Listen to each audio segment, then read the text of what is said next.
یہ میری زندگی کا سب سے بڑا غم ہے کہ ایک مسلمان ڈرتا ہے دوسرے مسلمان کو قرآن کی آیت پیش کرتے ہوئے،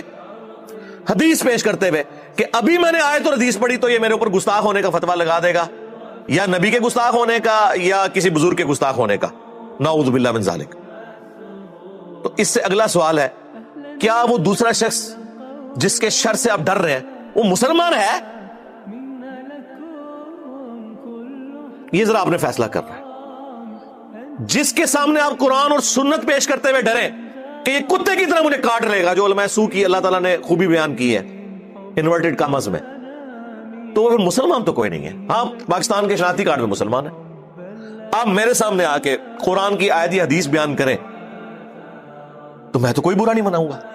مجھے تو بڑی خوشی ہوتی ہے جب کوئی مجھے کوٹ کرتا ہے کہ سر یہ آیت میں ہی لکھا ہوا ہے، اور اگر وہ صحیح بات کوٹ کر رہا ہوتا ہے تو مجھے خوشی ہوتی ہے، اور اگر وہ اس آیت کو آؤٹ آف کانٹیکسٹ سمجھا ہوتا ہے تو بھی مجھے خوشی ہوتی ہے کہ میں اب اس کا صحیح فارم بتاؤں گا کہ یہ آیت پیچھے سے پڑھو، یہ اس کانٹیکسٹ میں یہ بات ہوئی تھی، اور خود فیصلہ کرو کہ تمہارے مولوی نے تمہیں دھوکہ دیا ہے کہ نہیں دیا۔